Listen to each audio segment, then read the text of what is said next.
What's going on, guys, and welcome back to another FPL video on the channel. And in today's one, we are going to be looking at my team selection for game week 28. And I'm not gonna lie, man, we have been absolutely cooking recently. And as you guys can see, in game week 27, we managed to get a total score of 71 points, which meant I got a green arrow up to 565k, and things at the moment are looking really good, and we are getting back on track. And yeah, I'm not gonna lie, man, my entire team basically smashed it in game week 27, right? Every single player got an FPL return, apart from Dango and apart from Cole Palmer. I had the likes of Mateta getting on the score sheet, the likes of Wissa scoring, and Brummer got an assist, Salah got an assist, Cliver got a 10-pointer. I had a full clean sweep in my defense. Every single defender I own got a clean sheet, which is absolutely fantastic. So yeah, the team actually did so well in game week 27, but I'm just hoping that this good form can continue. And yeah, I'm hoping that this redemption arc can continue going so well, because at the moment I'd say things are looking good, and I'd say we are just getting back on track and pushing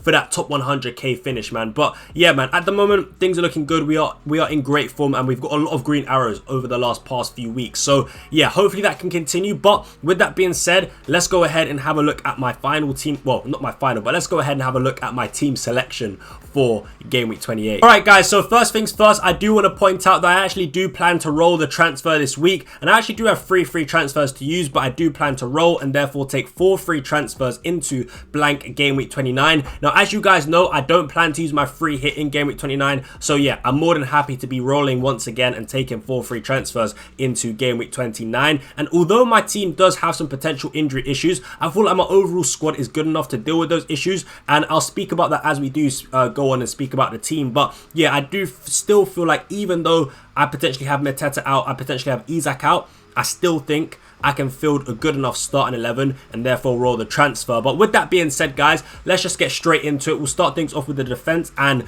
yeah, in goal we've got David Raya, and then we've got a back three of Gabriel and Konate and Trent Alexander-Arnold. So I'm not gonna lie, right, I'm more than happy with this defensive lineup. I'm more than happy with this defensive shape. Now, as you guys can see, we've also got Mykolenko and Mazraoui on the bench. Now, Mykolenko, we could potentially be going into a back four, and Mykolenko could potentially be coming into the side, and that is because obviously Mateta's most likely going to miss the next game, and there's a chance that Alexander Isak could miss the next game. So if that does happen, then it means we'll end up going to a back four and playing Mykolenko against Wolves. Now, I want to start off quickly talking about that. I don't mind it at all, and that's one of the reasons why I actually don't mind rolling the transfer this week, because if Isak doesn't play, if Mateta doesn't play, and Mykolenko comes into the side, I don't mind it, because Matheus Cunha isn't available for this game, and we know how important Matheus Cunha is to that Wolves team, and I just can't really see Wolves getting a goal without Matheus Cunha there in that Wolves team, because he is the centre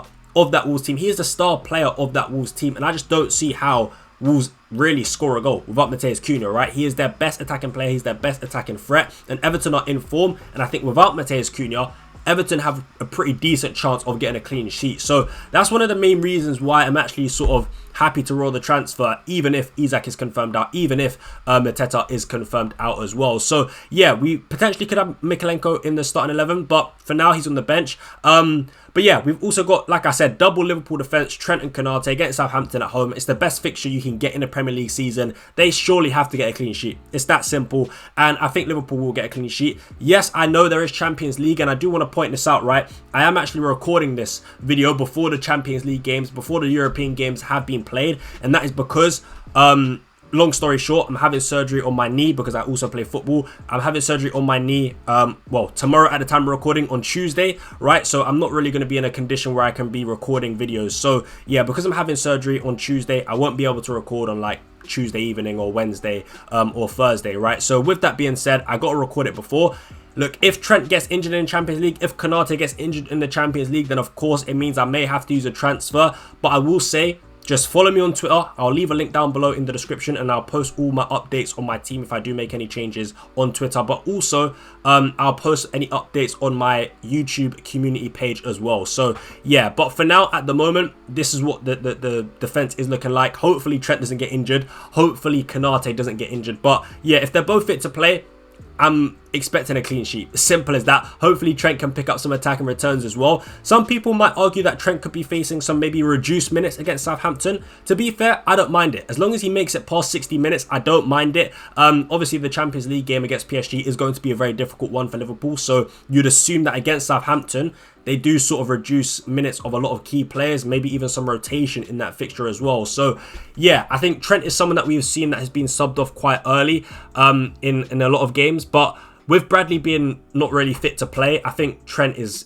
pretty much good for a start, and I do expect him to make it past 60 minutes. So yeah, man, I think, look, Trent and Konate, I think they'll get the job done, and I'm more than happy to play with them this week. And then we've got double Arsenal defence against Raya and Gabriel. Once again, I'm hoping that both players are fit and they don't get injured in the Champions League. But yeah, we got Gabriel, we've got David Raya against this poor Manchester United side, right?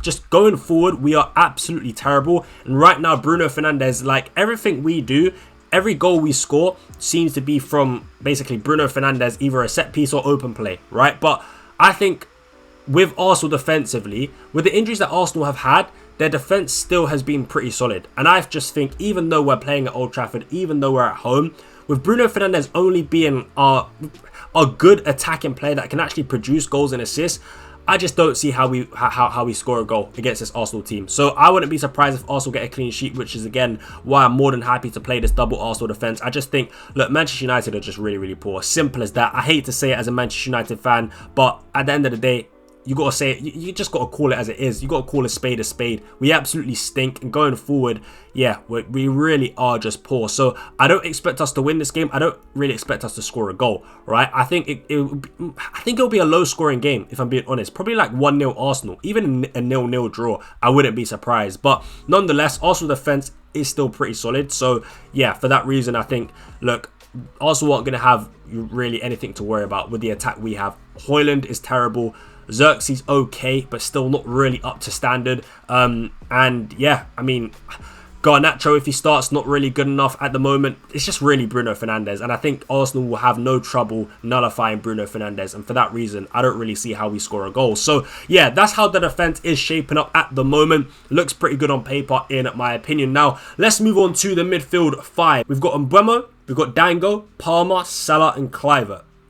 Now, originally, Dango was meant to be on the bench, and Mateta against Ipswich at home was meant to be starting. But obviously, because Mateta got that sort of head/ear injury, I don't think he'll play against Ipswich, and therefore, I'll be starting Dango. I mean, you could argue I could actually just start with Mateta, and if he doesn't play, then Dango comes in as a sub. But for now, I'll leave it as this, because this is how I expect the team to be sort of looking for Gameweek 28, right? So, yeah, we got Mbeumo, Dango, Palmer, Salah, and Kluivert. Now, I like this midfield five. Now, first things first, I want to start off talking about captaincy, because as you guys can see, we've got Mohamed Salah as captain. I'm just, like, you guys know what I feel about Cole Palmer, right? Yes, Cole Palmer's got Leicester at home, but Salah's got Southampton at home. And I'm not stupid, right? When I captain Cole Palmer, I do it because I think it's a logical risk to take. When Salah's got a slightly tougher fixture and Palmer's got the much better fixture, I take the risk and I go for Palmer captain. But with Salah playing against Southampton at home, there's just no way I'm not going to captain Salah, right? I'm not going for Palmer. This guy stinks. I'm like, honestly, you guys know, again, like I said, you guys know how I feel about Cole Palmer. You guys know how I feel about Chelsea, right? They've been massively out of form, and even against Southampton, Cole Palmer couldn't get on the score sheet. So there's absolutely no chance, absolutely no way I'll be captaining Cole Palmer against Leicester at home. I'll be going for Mohamed Salah. I think some people sort of writing a narrative or basically telling themselves that, you know, maybe they should be going against Salah because they think he'll get subbed off early, right? Because of the Champions League fixture congestion, Salah he won't get rotated. Of course, Salah plays every game, but some people do think that, you know, Salah could get subbed off maybe 75th, 70th minute, a lot earlier than usual. But I really don't think that is true. And I don't believe that notion that Salah gets subbed off early. I think Salah still will play 90 minutes. I mean, the guy's an absolute machine.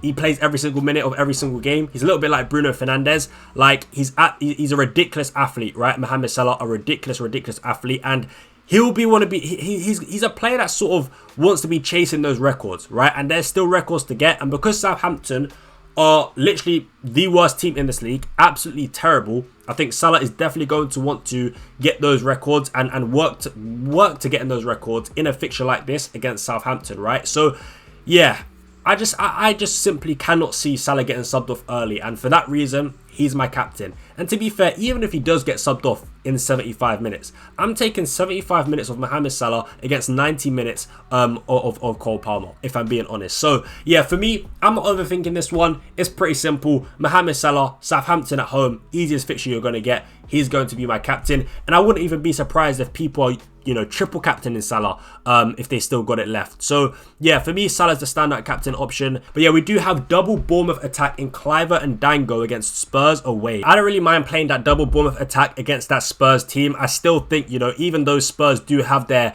players coming back from injury, defensively they're still not really up to speed, and they're still very susceptible to conceding goals. And I think this Bournemouth attack definitely do have the form, have the players to hurt this Spurs team. So yeah, man, I'm yeah, more than happy really playing Dango and Cliver against Spurs away, to be honest with you guys. So yeah, hopefully they can get the job done. And then we do have Brian Mbeumo against Aston Villa at home. Aston Villa defensively, my word, away from home especially, really poor. And just their overall record, right, their overall record away from home this season hasn't been good at all. So I'm actually really confident in Mbeumo. And look, since we're on the topic of Brentford, up front we do have Wissa and Isak.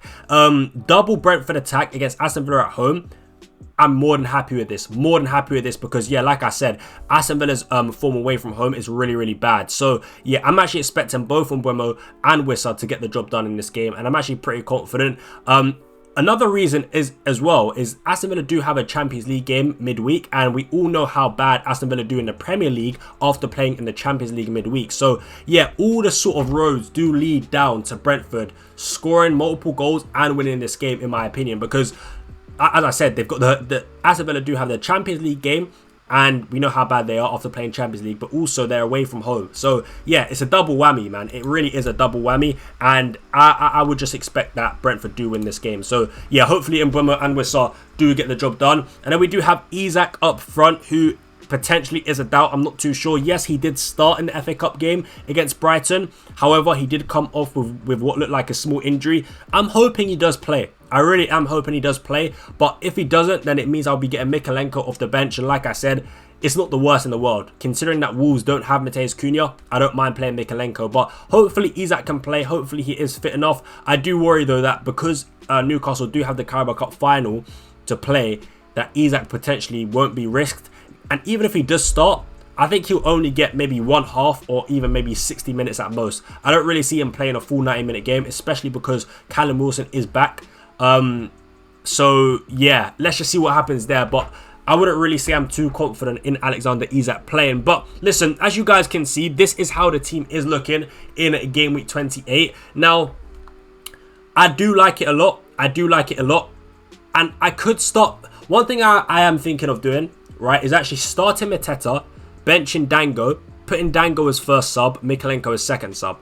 If I do that, I would basically be only doing it just in case Mateta somehow makes it for the game against Ipswich. And I think I will potentially be doing that just in case. But I wouldn't be surprised if I do that, then it means that, you know, and Mateta doesn't play. Obviously, then Dango would come on off the bench. But nonetheless, this is what the team will most likely be looking like for Game Week 28. And on paper, I like it. I don't mind it at all. So hopefully we get another green arrow. Hopefully we get closer to making that top 100k. But yeah, like I said, I think on paper this team does look pretty decent. So yeah, man, hopefully we do have a good week. But thank you guys so much for watching. That is going to be it for today's team selection video. By the time you're watching this, it's probably going to be like a Thursday, so I'm hoping that all my players are fit. As I said, right, you know, I'm not going to be in a position where I can record after the European games. So if any players do get injured, then just, yeah, have a look on my community tab, or even maybe I'll make a pinned comment on this video if any changes do happen. So yeah, thank you guys so much for watching. Anyway, smash a like on the video, subscribe to the channel, and yeah, I'll catch you guys in the next one. But until then, I'm out. Peace.